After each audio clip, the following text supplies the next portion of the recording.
High. আসি, ওই দেখ। চল তো। কি করছিস সেটা অসভ্যর মতো? কেন? তোমাদেরকে ওয়েলকাম জানাচ্ছি। এ তো ওয়েলকাম লেখা আছে, ভালো করে দেখ। কি হলো, লুকাচ্ছিস কেন? আসি, এভাবে হবে না, পুলিশ ডাক। কি হয়েছে ম্যাডাম? দেখুন না, টেডি সেজে কার্ডবোর্ড আই লাভ ইউ লিখে আমাদের সঙ্গে বাদরামো করছে। কি শালা, টেডি সেজে পার্কে এসে মেয়েদেরকে ডিস্টার্ব করা? এই মার। তুমি ওই টেডিকে চেনো? ম্যাডাম, আসলে আমার কাজের সময় হয়ে গেছে, না হলে নইলে? নইলে কি? কি আবার আপনাকে আরো সময় দিতাম। আসছি ম্যাডাম, আমার দেরি হয়ে গেছে, আবার পরে কথা হবে। শোনো, তোমার কাজের ক্ষতিপূরণ আমি দিয়ে দেব। প্লিজ বলো না, তুমি ওই টেডিটাকে চেনো? হ্যাঁ, তবে সেদিন একটু অন্যরকম কেস হয়েছিল।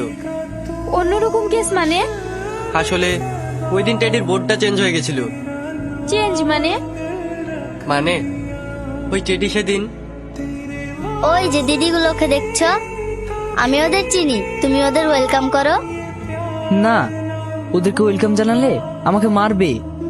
আরে না না, ওরা কিচ্ছু বলবে না, তুমি যাও। না, আমি যাব না। তুমি যাবে না তো, তাহলে তোমার সঙ্গে আমি কথা বলবো না, তোমার সঙ্গে আড়ি। আচ্ছা বাবা, ঠিক আছে, আমি যাচ্ছি। তাহলে এই নাও, যাও। তোমরা এখানেই দাঁড়াও। আমাদের মস্ত বড় ভুল হয়েছে ওই দিন। প্লিজ তুমি একটু বলবে ওই টেডিকে কোথায় পাবো? ঠিকানা তো আমার জানা নেই ম্যাডাম। ঠিক আছে ম্যাডাম, আসছি। কি ম্যাডাম, আপনি এখনো জাননি? মানে? আরে ম্যাডাম, ওটা একটা ভুল বোঝাবুঝি ছিল, ও কোনো ব্যাপার না, আপনিও নিয়ে চাপ নেবেন না। দেখো, আমি অত শত জানি না, ওই টেডি কোথায় থেকে বলবে প্লিজ, তাহলে আমি আর তোমাকে বিরক্ত করব না।